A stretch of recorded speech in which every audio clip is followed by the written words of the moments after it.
Okay, right guys, quick video. Well, this is a new PC I've built for myself. You know, it's pretty decent, I think, and it's set up next to my little homemade power monitor there, and I've been doing a bit of fiddling with the power analyzer software. It's looking a little bit better. Doesn't actually do anything differently, it's just now maintainable. I've chopped and changed the code a bit, so it's now understandable, because it was getting to the point that I couldn't even understand how it worked. But we'll talk about that later anyway. This is a Intel Core i7-3770K with some fancy aftermarket cooler on it, because it's overclocked to crazy levels. Some RAM there, 32 gigabytes, no idea why I got 32 gigabytes, it's completely ridiculous. Anyway, and there's some sort of graphics card there which is pretty decent, and a whole bunch of hard drives for my videos and various other bits and bobs and work and stuff. And that's it, and you know, it works quite nicely actually. I'll just quickly show you the old, what came out of the thing before it got upgraded. This is the old motherboard and a very, very, very large heatsink. This thing is about 6 or 7 years old now. I think 6 years old, maybe, yeah, 6 years old exactly, I think. It's an old Core 2 Duo, 2.4 gigahertz. There's about 8 gigs of RAM on there. Again, I don't really know why, because it used to run Vista 32-bit, so only 3 of it was actually used, but I think it was, I had to replace the RAM several times because it kept breaking, and in the end I just got whatever kit I could get.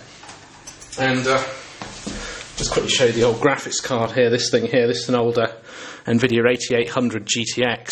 Absolute monster of a thing. Actually a real nuisance, because it's so long it doesn't actually fit in the old case. Anyway, the new one's a bit smaller and about a lot cheaper, a lot quieter, and a heck of a lot faster. So there we go. So what we're going to do is we're going to have a quick look, and I've got it hooked up to the power monitor. You know, I've got a computer software power monitor. You know, why not monitor the power of the computer? Let's have a look. Okay, right, we'll take a look at the meter now. This is just some of the program code, the mess that it started off like, and I'm doing some revamping, and that's what it looks like now. It's a little bit neater. Okay, so the program's already running, and the reason it's already running is because I've started my screen capture program, and that actually affects the results because it uses quite a bit of CPU power. So here's our baseline here. Forget all the stuff that's gone before. Our baseline, about 75 watts. White is the power, blue or turquoise is the apparent power, reactive power, and distortion residue. So current input around about 0.35 amps or so, 3.5 going up to 0.4 amps. Red being the minimum current recorded in that time period, orange being the highest current reported in that time period, and white being the average current. Voltage, as you know, you've seen before on the other videos. So let's do something which can load down the CPU. We'll put an MP3 on. I'm not going to play this one for you because it's for copyright reasons, but we'll see what that looks like on the chart. Little bit of a spike here just as it loads the MP3 and does some initial decoding. Not surprisingly, use about an extra 50 or 25 watts for about half a second, so not very much power to actually get the MP3 decoded. Let's do something a little bit more exciting, so we'll put a YouTube video on. Let's do that. Quickly go to the old channel, and we'll put this one on.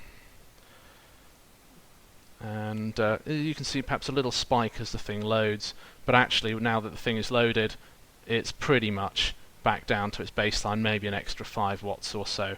Very little extra difference. Okay, let's do something a bit more exciting. Let's put a high resolution video on using my high quality media player, and this is a tuned up version of a media player classic home cinema, also called MPCHC, and it uses the MadVR renderer, which gives optimal image quality, and it does work your PC pretty hard, because you can see power consumption's gone right up. It's gone up to about 175 watts from 75 watts, so nearly 100 watts extra while it plays the video.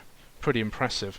quite a lot of fluctuation in current, and actually if we put the waveform display on and zoom out, you can see quite dramatic fluctuations in the size of the current waveform, quite dramatic fluctuations in the amount of power drawn from half cycle to half cycle.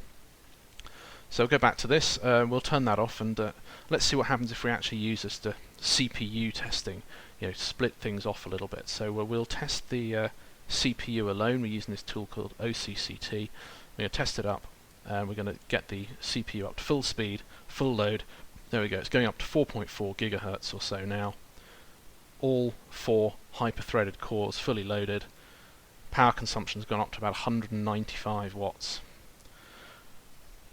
And I can just hear the fans starting to kick in because the CPU is starting to get nice and warm. There we go, temperature's going up to about 80 Celsius already in just a few seconds. But there we go, so it's increased power consumption by around 125 watts just powering up the CPU to full power. And this particular mode here, power supply, tests the CPU and the GPU graphics card simultaneously, so it really works the power supply. So off that goes. We'll put that in the way there, and we'll just wait for it to finish loading and doing all its stuff. And we'll look at the power consumption. It's about 275 watts or so now. Yeah, 250 to 270 watts. Pretty impressive. If I bring this to the front, it will actually reduce the load, the test load, as you can see.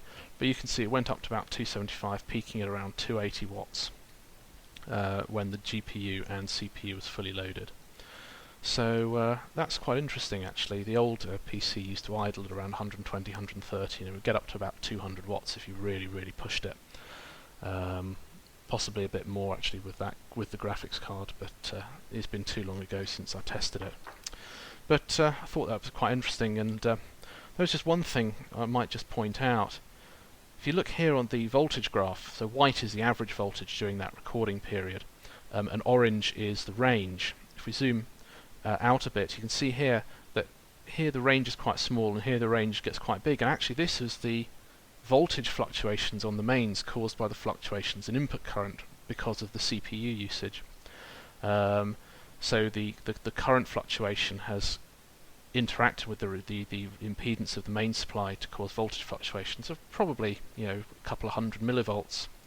And actually, it surprised me that you'd get noticeable voltage fluctuation. But well, there you go. Surprised me. Well, I hope you found that interesting. That's all for tonight. Have a good weekend.